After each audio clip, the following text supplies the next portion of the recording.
Bienvenidos, este es un resumen semanal de Veracruz Agropecuario. Quienes no tuvieron oportunidad de seguir nuestras transmisiones durante la semana, aquí les presentaremos lo mejor del 2 al 6 de febrero de 2015. Por ejemplo, Isela Pacheco platicó con Elisa Pérez Barbosa, directora de Pronatura, quien platicó del Día Internacional de los Humedales y la importancia que tienen estos entornos para nuestra naturaleza. También escucharemos una plática importantísima con el ingeniero Lucio Pacheco Guzmán, especialista en agronomía, que nos da orientación acerca de cómo, por ejemplo, mantener una UMA, y él realiza proyectos para instruir a otros en el cultivo, por ejemplo, de algunas orquídeas.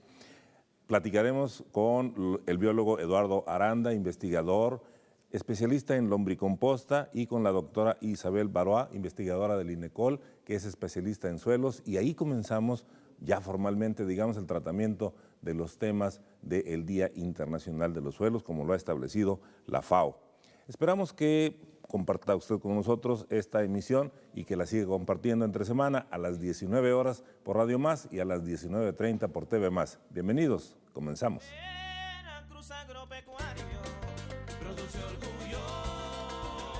Le damos la bienvenida a la doctora Elisa Pérez Barbosa. Ella es directora de Pronatura Veracruz. Y de entrada, gracias por acompañarnos. Elisa, ¿cómo estás? Muy bien, y muchas gracias por invitarnos. ¿Cómo les fue ayer? ¿Qué hicieron?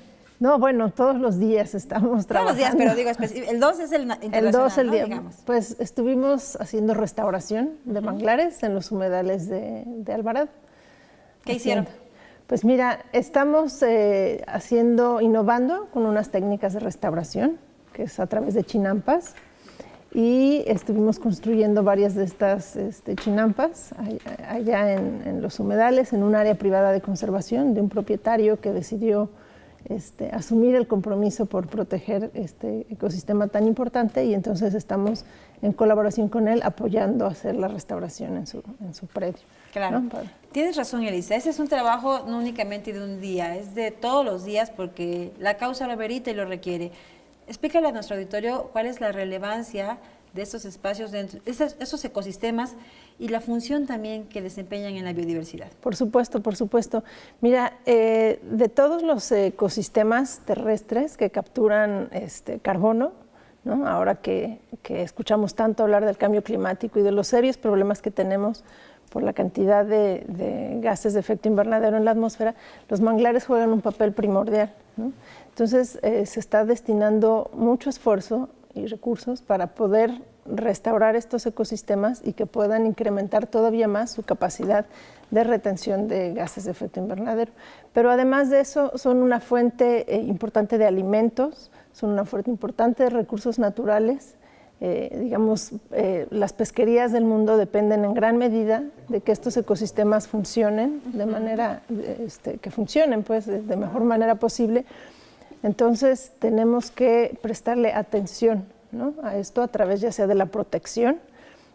Como comentaba, existen cada día más propietarios que están convencidos de la importancia de proteger esos espacios y que están tomando la decisión de certificar sus predios como áreas privadas de conservación y de invertir en la restauración de estos ecosistemas. ¿Ante quién se realiza esta certificación y cuáles son las ventajas de obtenerla? Bueno, es ante la Secretaría de Medio Ambiente del Gobierno del Estado de Veracruz, y las ventajas es que la tierra privada, ¿no? Al volverse un área privada de conservación, ya está dando un bien público, está ofreciendo un bien a la sociedad. Ya no solamente es un bien privado, sino que es un bien a la sociedad. Y entonces, de esta manera, es posible en un momento dado que el propietario pueda defender un poco más su tierra en términos de algún otro proyecto que quiera afectar los ecosistemas que están presentes en su tierra. Cuéntanos de las imágenes que estamos viendo. Y justamente lo que les estamos presentando aquí es este sistema tan innovador que todo el personal de Pronatura Veracruz ha estado trabajando tan arduamente en campo, que es encontrar la mejor manera de recuperar y restaurar manglares. Y como hay muchos sitios, dentro esto que estamos viendo es en los humedales de Alvarado, los manglares necesitan condiciones hidrológicas muy particulares, ¿no? Es decir, los niveles de inundación, ¿no? Un poquito más agua o menos agua y ya no crecen, ya no se pueden establecer, etcétera, ¿no? Entonces el equipo que está en campo estuvo haciendo un trabajo muy arduo en el sistema, encontrando cuáles eran estos lugares, porque hay lugares que están ya tan degradados que por más recursos que invirtamos y por más árboles que sembremos, difícilmente se van a recuperar porque requieren de volver esas condiciones hidrológicas, ¿no? Abrir canales, etc. Es un trabajo muy costoso en términos financieros y humanos, pero hay sitios, como estamos viendo en las fotografías, que con una técnica que se llama restauración por chinampas, ¿no? Se puede poner el nivel exacto que requieren los manglares para establecerse. ¿Esa es una chinampa? Esa es una chinampa construida con troncos, construida con lodo que está ahí. ¿Y cuál es la función, Elisa? Entonces, la función de esta chinampa es crear un espacio que tenga el nivel de agua adecuado para que el manglar se pueda establecer. Y ya una vez establecido ahí crece y lo demás el manglar lo hace solito, se va recuperando y la biodiversidad va regresando, la capacidad del ecosistema de capturar mayor carbono, en fin, se le devuelve la funcionalidad al humedal. Entonces, pues queríamos mostrarles este trabajo que estamos haciendo con chinampas, que ya pues se usaba antiguamente, ¿no? En México, pero ahora está adaptado por personal de Pronatura a la restauración de manglares y es lo que estamos también ofreciendo en el diplomado que estamos desarrollando junto con el INECOL y con CONAFOR y muchas otras instituciones, un diplomado en restauración y uso silvícola del manglar. ¿En qué va? Oye, uso silvícola de manglar, eso me llamó la atención muchísimo. ¿En qué consiste? ¿Cómo es esto posible? Bueno, resulta que ya existen en México, en Tabasco y en Nayarit, experiencias donde propietarios de tierras donde hay manglar hacen un plan de manejo y reciben la autorización por parte de Semarnat para aprovechar la madera, pero de manera ordenada. Y no es quitar todo el manglar, sino hacer algunas entresacas de madera, ¿no? Y esto supervisado perfectamente por las autoridades. Entonces, bueno, estamos buscando que en Veracruz también se pueda incentivar este tipo de aprovechamientos para que los dueños de la tierra, entonces sí tengan una razón de más para poder dejar el manglar, porque de lo contrario, pues les estorba para sus actividades productivas, ¿no? Entonces la tendencia es pues que se va eliminando poco a poco, pero con este tipo de aprovechamiento quisiéramos incentivar la recuperación.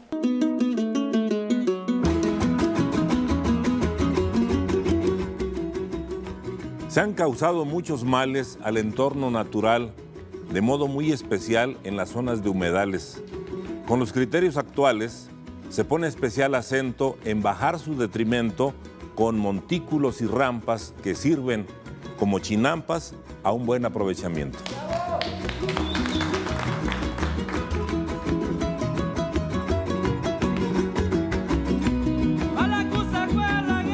Qué bonito. El tema de las chinampas le llamó la atención al auditorio, Elisa, y me gustaría que nos abundaras un poquito más al respecto.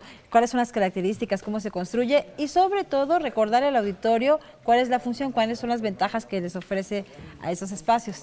Ok, pues bueno,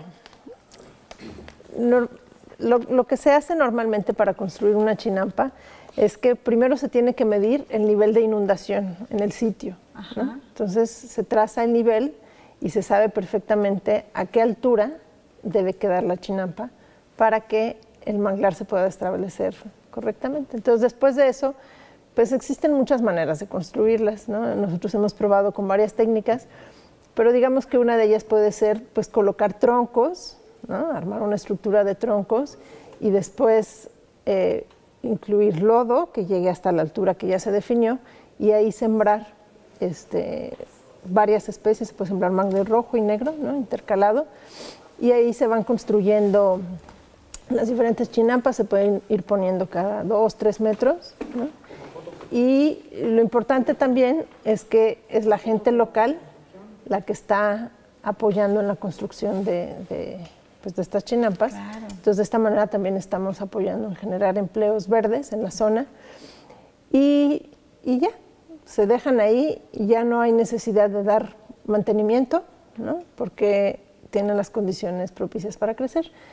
Y nosotros tenemos una reserva ecológica que hemos utilizado como sitio piloto, y ahí sí hemos puesto diferentes cámaras trampa para ir evaluando qué es lo que va sucediendo. ¿Dónde está esa reserva ecológica que dices? Esa reserva ecológica tenemos en lo que es Alvarado y Tlacotalpan. Estamos trabajando con varias, la nuestra está en el municipio de Tlacotalpan, pero estamos trabajando con muchas áreas de conservación que están tanto en los límites, ¿no?, de Alvarado y Tlacotalpan. Doctora, un dato importante Sí. aquí sería el hecho de que una tecnología aplicada en los tiempos recientes recupera un conocimiento muy ancestral.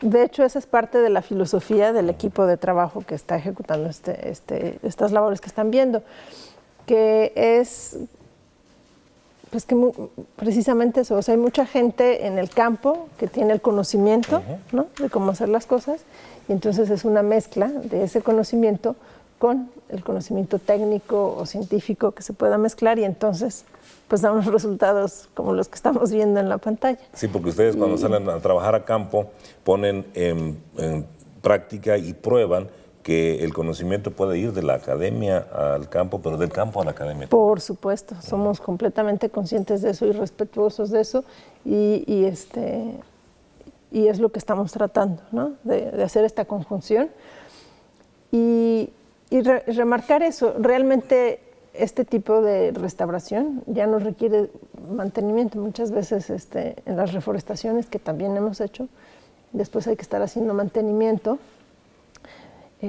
porque se mueren algunas plantas muchas veces, porque a lo mejor no es, les digo, el manglar es un ecosistema muy especial, entonces requiere condiciones muy específicas, y hay muchos sitios que ya han sido muy transformados y que ya no tienen esas condiciones que permitan que cuando sembramos un manglar crezca de manera vigorosa, ¿no?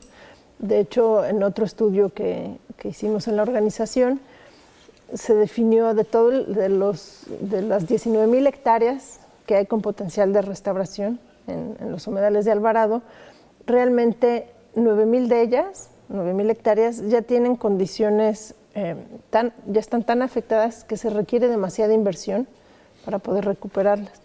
Y realmente hay alrededor como de 1,800, si no mal recuerdo, que sí tienen una posibilidad de, con una pequeña ayuda, como puede ser esto de las chinampas, se puedan volver a recuperar como una superficie vigorosa de manglar. Muy bien. ¿No? Sí. Pues qué interesante. Sí. Veracruz Agropecuario se complementa con la presencia en redes sociales. En Facebook nos encuentras como Veracruz Agropecuario.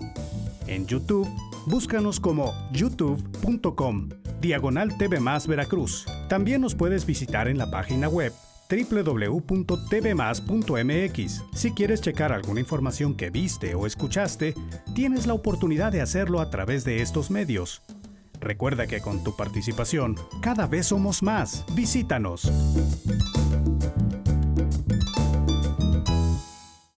¿Quiere usted enterarse cómo la orquídea Cymbidium puede ser una alternativa de éxito? De esto nos platica a continuación el ingeniero Lucio Pacheco Guzmán, a quien saludamos con gusto. Inge, ¿cómo está? Bienvenido, buenas noches. Muy buenas noches.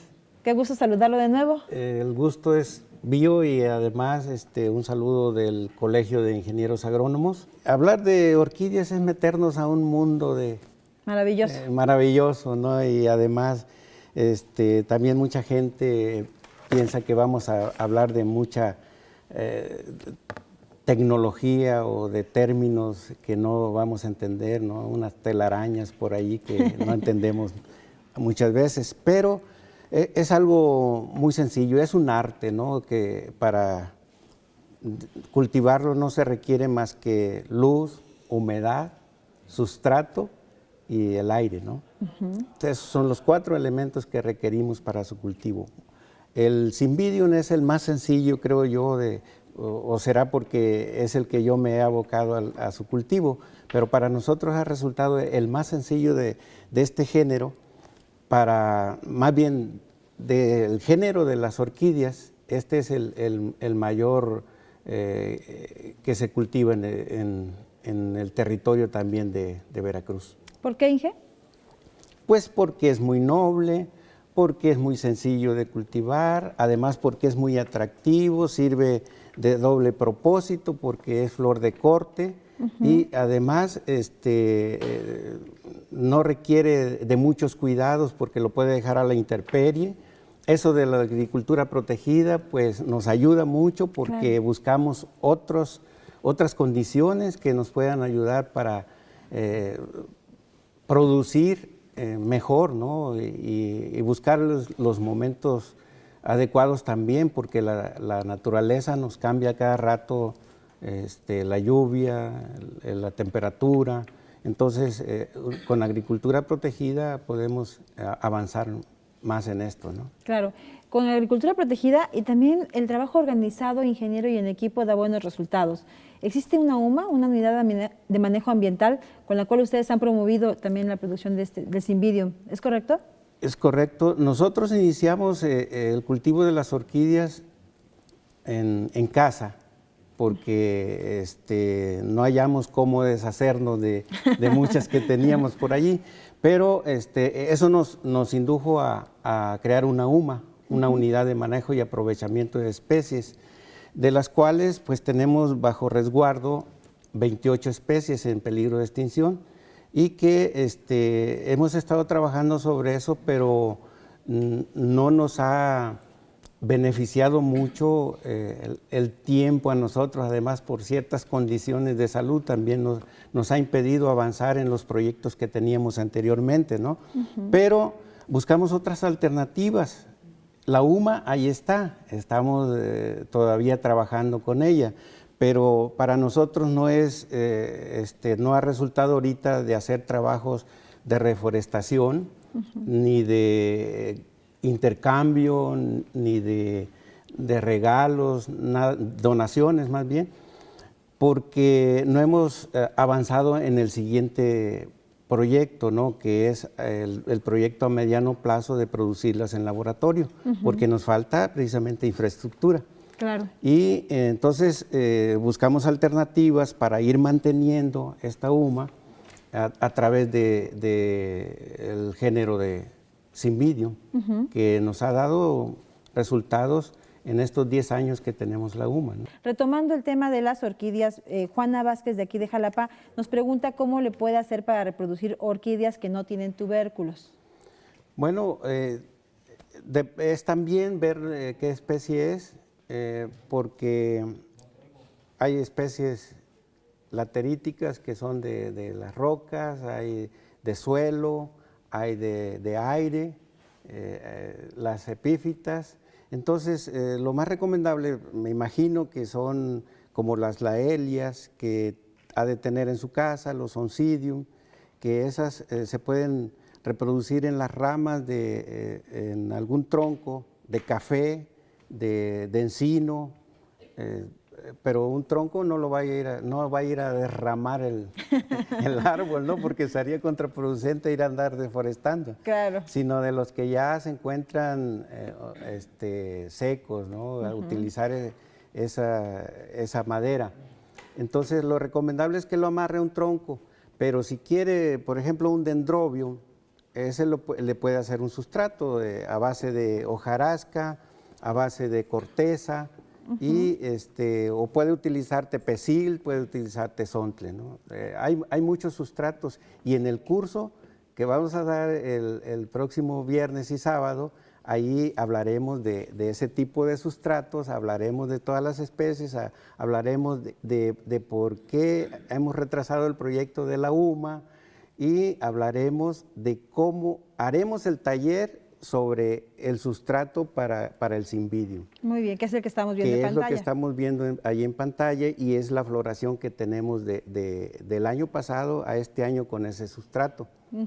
Que además hemos utilizado ácidos húmicos, ácidos fúlvicos y aminoácidos, que generalmente la gente no le toma mucho interés en ese tipo de cosas porque dice las orquídeas no necesitan eso.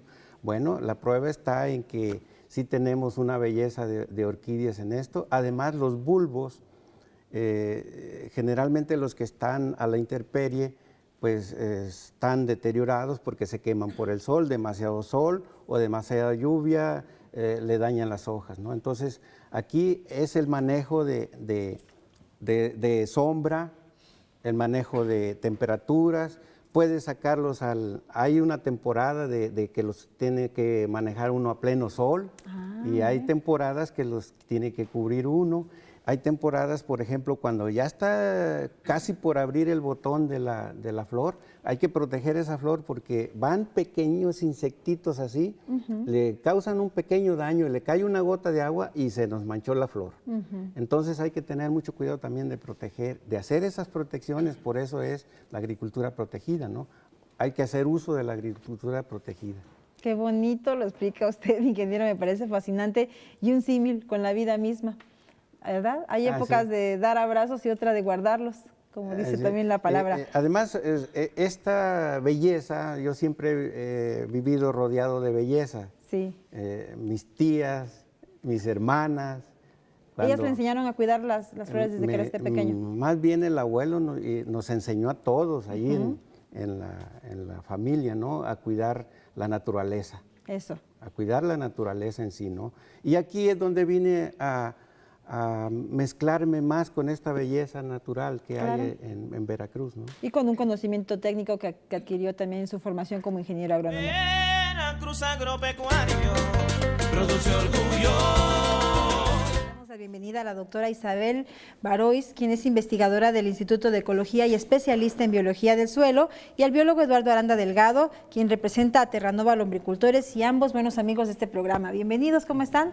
Muy bien, gracias. Feliz cumpleaños al cumpleañero. Muy amable, muchas gracias. Buenas noches a todos. Ya es un indicador que el día de cumpleaños está aquí con nosotros compartiendo acerca de un tema sobre el cual hay mucho que reflexionar, doctora Isabel. Pues sí, pues el suelo para muchas personas es nomás el lugar donde pisamos, o es basura, o es sucio y no lo toques, etcétera. Y finalmente el suelo es la fuente de nuestros alimentos, es la fuente de la vida, porque es allí donde se reciclan todos los nutrientes, es ahí donde hay una gran cantidad de organismos. La mayor biodiversidad se encuentra en el suelo, es donde las plantas se arraigan, los árboles. Además, el suelo nos ofrece muchos servicios, limpia el agua, limpia también mucho de las contaminantes que echamos al piso, etcétera. Claro, es muy oportuno que este año la FAO lo haya denominado Internacional de los Suelos para que el foco y los ojos del mundo volteen a este espacio que tal vez ha estado un poco rezagado, que se da por hecho y en el cual evidentemente faltan acciones de política pública, toma de decisiones y también algunas acciones de la sociedad civil en general y de los productores, ¿no, doctora? Pues sí, bueno, yo de mi punto de vista académico, pues también vemos que tenemos que integrarnos, que hay necesidad que la academia, y sobre todo que ahorita hay muchas tecnologías o mucha investigación nueva que puede explicar muchos mecanismos y entender cómo funciona el suelo. Claro. Y tenemos que trabajar en conjunto también con los tomadores de decisiones, que creo que sí en México ha habido un poco un rezago sobre cuidar el suelo como tal. Se ha beneficiado mucho la agricultura intensiva, pero se ha olvidado los ritmos, los tiempos que tiene el suelo, y creo que ahí tenemos que renovar todo eso y llamar la atención a los tomadores de decisiones de la gran importancia que tiene el suelo. Claro. Biólogo Aranda, cuéntenos del escenario actualmente y cuáles son las afectaciones que puede provocar precisamente la falta de cuidado para el suelo. Creo que habría dos capítulos diferentes. Uno es lo que llamaríamos la pérdida de la fertilidad, ¿verdad? Es decir, que explotemos la tierra, le saquemos y nunca le devolvamos, dijéramos, las características para que el suelo nos siga dando, lo que se llama sostenibilidad en algunos casos, tratar de cuidar el suelo para que el suelo pueda seguirnos proporcionando todos esos servicios, todos esos beneficios. El otro capítulo es la parte física. Se pierden toneladas y toneladas, no solo de la fertilidad, sino del suelo mismo, la erosión. Claro. Entonces, se permite que una pequeña cárcava, a la que nadie le hace caso, pues en un lugar lluvioso se convierte en un torrencial y se lleve la tierra. Tan solo calcular cuánto en una cárcava o en un, digamos, dren de agua de unos cuantos metros, pues empieza uno a sumarle y son toneladas. Esa tierra se empieza a ir, se va a los ríos, claro. Empezamos a ver los ríos de color chocolate y se va al mar y termina ya en el mar, en donde está afectando ese ecosistema, pero la gente está perdiendo su patrimonio. Se está quedando sin suelo y ese suelo tardó cientos de años en construirse, tardó cientos de años de ser roca pura convertirse a ese suelo fértil. Entonces, es la parte física y la parte biológica la descuidamos y dice uno, oye, ¿a qué hora vamos a darnos cuenta que estamos perdiendo lo más valioso? Ya cuando la gente está parada entre las piedras y no crecen las plantas, dices, bueno, ¿de qué voy a comer? Claro. ¿Cómo este suelo va a podernos dar sostén? ¿Cómo va a poder mantener la biodiversidad, el paisaje, el agua, los manantiales? Todo eso se nos puede ir de las manos. Veracruz Agropecuario produce orgullo. Muchísimas gracias a la producción de este programa por este bonito resumen y a usted en casa por habernos acompañado. Creo, Manuel, que tenemos muchos temas sobre los cuales reflexionar y mucha tarea que hacer en casa. Y nuestra gratitud a quienes aportan su conocimiento, su trabajo cotidiano y enriquecen este programa. Gracias a ustedes también y seguiremos en comunicación a través de Veracruz Agropecuario. Por lo pronto, muchísimas gracias y hasta la próxima. Bacamora, del Potrero, Becerrero, de Tuxtilla, trono de montar quesilla, o el caballo.